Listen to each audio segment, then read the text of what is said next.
bottled water. For now, this is the solution. All that could change in the next few weeks, which is why it's important to get rid of the places where they can breathe. With this silo now reduced to rubble and this grain bin nothing more than twisted metal.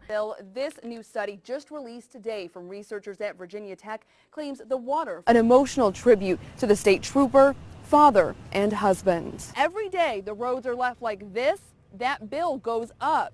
Each day, he says it's costing taxpayers another $150,000.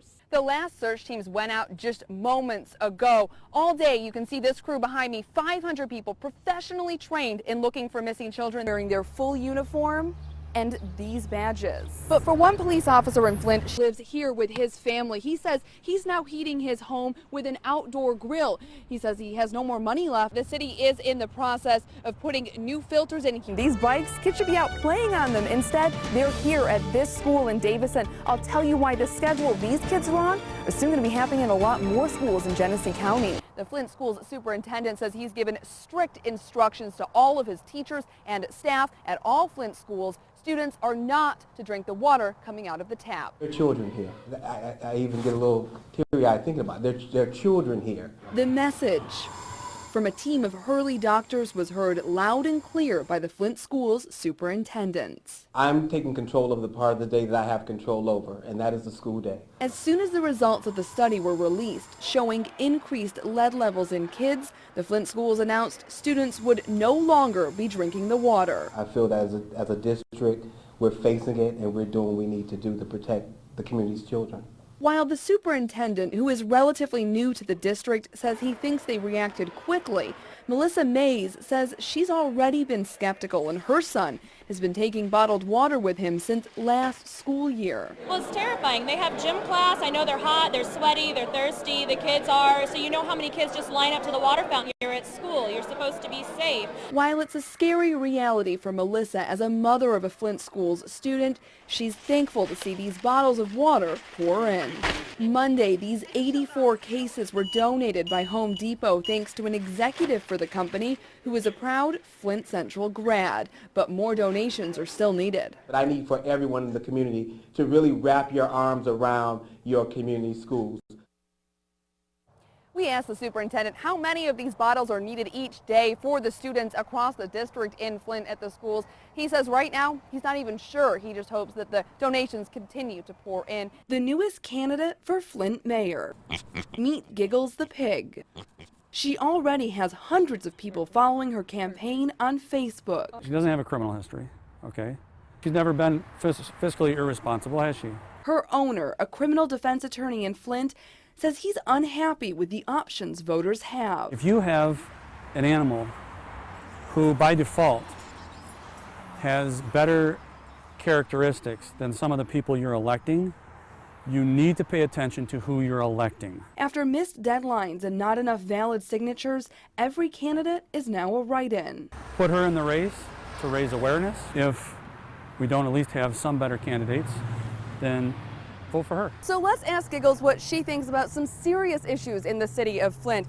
Hey, Giggles, what do you think about the financial situation in the city? Councilmember Eric Mays is also running for mayor. He recently had a run-in with the law. He says that doesn't reflect his ability to lead. I'm intelligent. I'm a graduate of Michigan State University. When it comes to his newest challenger, The thing with the pig makes me giggle. Is this even legal? Can Giggles the pig come through these doors and be the city's next mayor? If someone writes the pig's name on the ballot? Too bad. You must establish a residency, and I don't think a slaughterhouse or a pig farm is conducive. With all seriousness, there's been a history of irresponsibility that we have to do better. Which is why Giggles' owner hopes this campaign can help. In Flint, Stephanie Parkinson, Fox 66. The light Joyce Hackett sees today, she could have never imagined on her darkest days on the streets of Flint and Saginaw. You know, I meet this guy, he's exciting and he's got money and I don't have any. It's me all these promises and I was in hook, line, and sinker. Didn't matter what was going on in the lives of the other women that he had. It didn't matter because he wasn't going to do to me what he did to them because he said he loved me.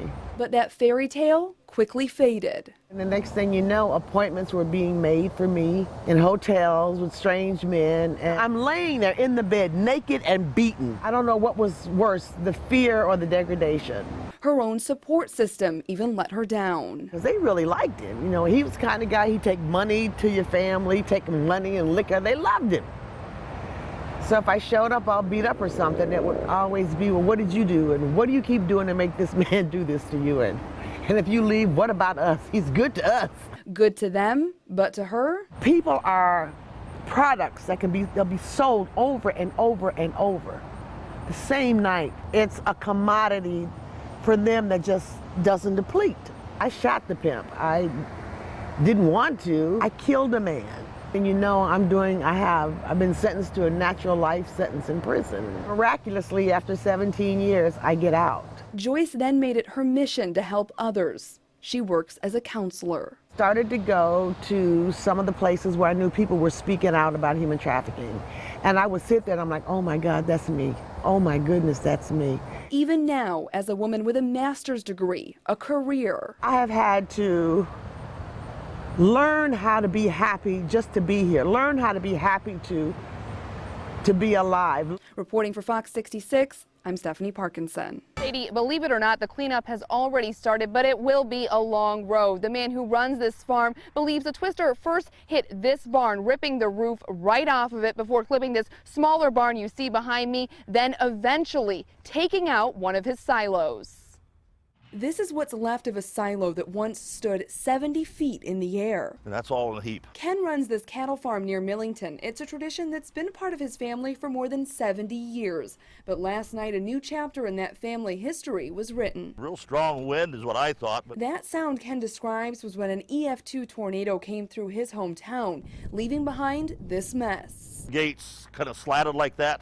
Was all the way up through here, and that's all underneath that rubble here. So I lost that, and of course, you can see that gate there is pretty well mangled. With this silo now reduced to rubble, and this grain bin nothing more than twisted metal, Ken says it's making it tough for him to feed his beef cows. That's what they're going to get for a little while. With these silos out of commission, he has no way to get grain to his cattle. See the round bales over there? I fed one there and one over in the other feeder. And Ken has already lived through a tornado before. He says he's normally the one lending a hand. I'd rather help other people, but that doesn't always work that way. Today, the help is coming to him. This is a family farm. We grew up here. We try to do whatever it takes. We work together. And for that, Ken is thankful. I guess today I appreciate anything I get. So. You can see there are folks here at his farm cleaning up some of the debris from that silo that came crashing down. Ken is still working with the insurance company right now. He tells me, though, he does plan to rebuild everything that was damaged here so he can get back to business as usual. For now, live in Tuscola County near Millington, Stephanie Parkinson, NBC25.